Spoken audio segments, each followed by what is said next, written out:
Well, hello everyone, and welcome to Gigi in the 561. I'm Pam Barker. I am Gigi. Thanks for coming back. I appreciate you. Okay, finally broke down and went to see The Devil Wears Prada 2 yesterday. I never like to go to the theater when a movie first opens. I don't care for the mob mentality of anything. I prefer not to partake in that for my senses.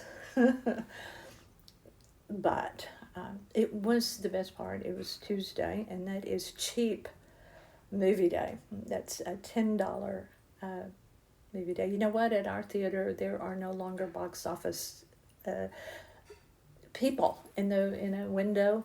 You know, where you walk up and get your ticket. Oh no, no, no, no! You do it yourself, just like everything else. Now, I guess at our theater there is a person, there is a way. You can get help if you need it. But the good thing about the movie theaters now, number one, the seats are conducive to going to sleep. They're so comfy, and they have little tables. The theater that we go to is uber nice. But they have upgraded the food, the drink, all of that. And they're very big right now on promoting Coca-Cola, and I don't really know why that is, but they are. Anyway, let's get to the movie. The original movie I thought was very fun. Now, let me just state up front, and I have stated it before. Emily Blunt, in my opinion, was that movie, and in a secondary role, as well as Meryl Streep, of course, as Miranda Priestley. Now, way back in the day when the book came out, I read the book. I know the background of the person that wrote that book based on her real experiences working at Vogue with Anna Wintour. They softened the character of Miranda Priestley quite a bit for the film, and it was a huge success. I watched it with our granddaughter not too long ago, a few months back, and we had a discussion about her lack of support and how her friends weren't there for her, including her boyfriend, who was not recast in The Devil Wears Prada 2. Yeah, and that was probably a good thing. Let me interject here. The Devil Wears Prada is not something that is exclusive to that industry, the publishing industry of the runway, the fictional magazine runway. You can have a devil. You can work for a devil in the sense of the word. In other words, someone who is beyond difficult to work for in any line of work you're in. I do believe that. I can say that firsthand. I back in my corporate life at a media company, I would truly call her a devil, and she did not wear Prada. Red-headed woman who was a nightmare. We never knew how she was going to be. Good thing about working for someone like that is as you move up the ranks, you decide never to be that way when you have people reporting to you.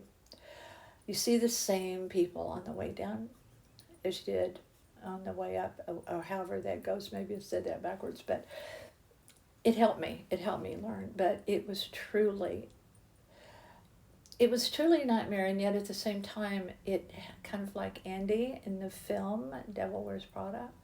It helped me move up and out and over in my career. So something good to be said about working for a devil, whatever sub basement, bargain basement clothing that person, man or woman, may be wearing. Gary and I had an interesting conversation about the overall premise of The Devil Wears Prada 2 because it is heavy on glamour, and I am here for that. I am definitely here for that. Can't glam it up enough for me. I glam it up right here in my own little domicile to have wine, and anyone that knows me will testify to that fact. But he was saying he wondered about the timing of that particular film in 2026. 20 years since the first one. And he made a really good observation about, hey, it's times are tough for people right now, really all over the world. Gas prices are expensive. Everything is more expensive than it was a few years ago. So, what about the timing of that? Is it hurtful to see that truthfully other people in the top percentile financial bracket do live that way? They go to these fashion shows, they buy these couture duds, uh, but at the same time, many of them also do thrift shopping. They do vintage shopping, so that's kind of cool right there. But I got where he was coming from with that thought, because it's like the haves and the have-nots. Why can't I live that way? However, I'm thinking back to the Great Depression, 1929, when the stock market crashed and calamity hit the world, hit this country hard. But what happened during that time? People did not give up the entertainment of going to the theater, even though perhaps they had to sneak in, or maybe they saved up their pennies, nickels, and dimes for a one night out a month. I don't know, but I do know this. The movies during the Great Depression, the 20s and into the 30s, of course, were pretty flamboyant, extravagant musicals. The sets were incomparable. They were lavish. That's all there is to it. Some of the movies were also unusual. The Wizard of Oz was 1939, 10 years after everything fell, as it were. It happened one night. Claudette Colbert and Clark Gable in that movie. But more than those, and may I just say about The Wizard of Oz, oh my gosh, those flying monkeys as a kid. I still freak out over those. But anyway, some of the movies that I thought about when he said that, about timing, financial situations, were very extravagant musicals. Top Hat, in 1935, with Fred Astaire and Ginger Rogers. It was glamour and escapism. And escapism is something that is a pretty high priority for some of us right now, escaping from what you see and hear every single day right now. My Man Godfrey. Now that's a really interesting one, because it had the absolutely gifted Carole Lombard, and one of my favorite actors during that time period and beyond into the early 50s. Of course, I'm an old movie buff. I'm a classic movie buff because they're brilliant. But William Powell starred in that with her. And if you haven't seen that movie, catch it, find it somewhere and watch it. My Man Godfrey in 1936, because it was socially relevant. Carole Lombard plays a society rich, young, glamorous woman living with her family, her rich family. She has a sister, and they play these games, these rich people. And sometimes it preys on the less fortunate. And one of the games in My Man Godfrey was The Forgotten Man. And it was like a scavenger hunt, but you had to go out from the party and find a forgotten man. Well, Carole Lombard's character goes to the city dump and finds Godfrey, and that's where it goes. And it is really, really socially relevant. So I'm not going to tell you any more, but I hope you will watch it.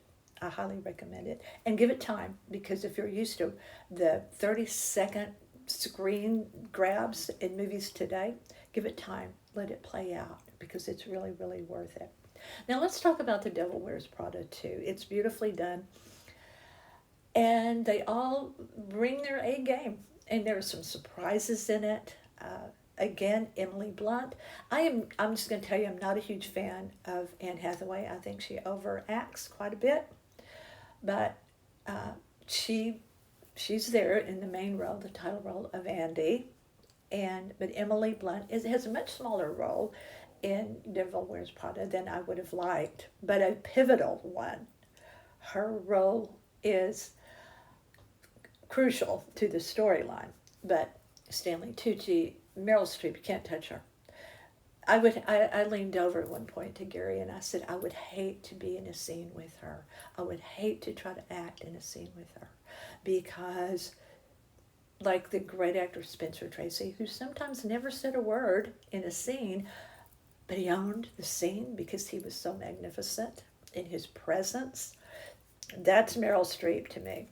And Emily Blunt and Meryl Streep and some of the other characters. She has kind of a better set of friends. And what was a little bit hard for me was the topic, because it was very relevant. Having worked in media, both Gary and I, we have lived these topics that the storyline was about.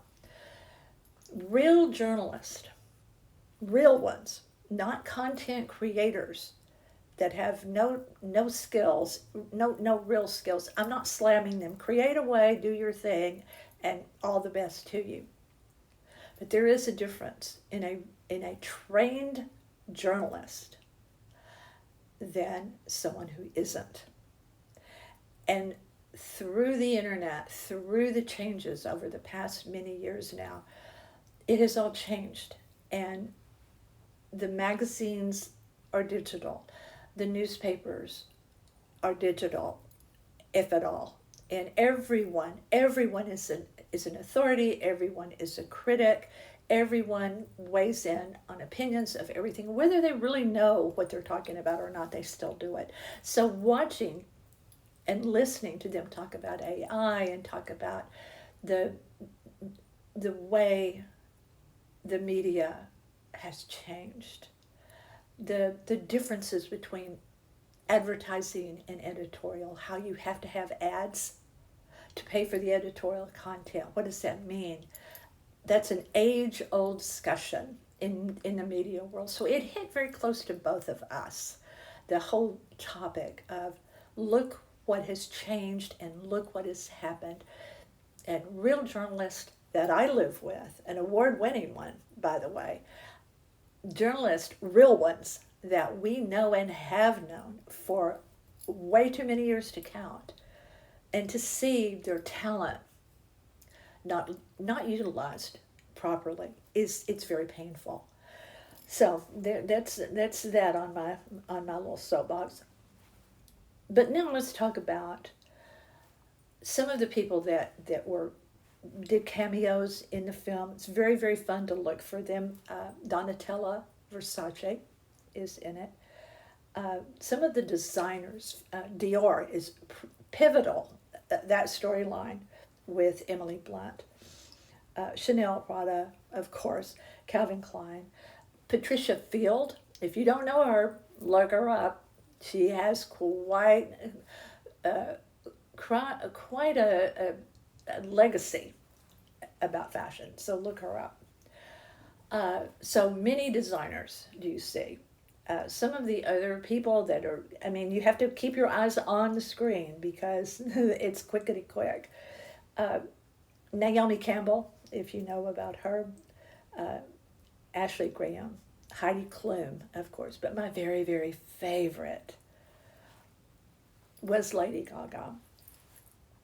I'm not going to tell you any more about it's a small thing it's a small part in the film, but so wonderful. And I already have one of the songs from the film by Lady Gaga in my playlist because it's so good. It's so good. I love her.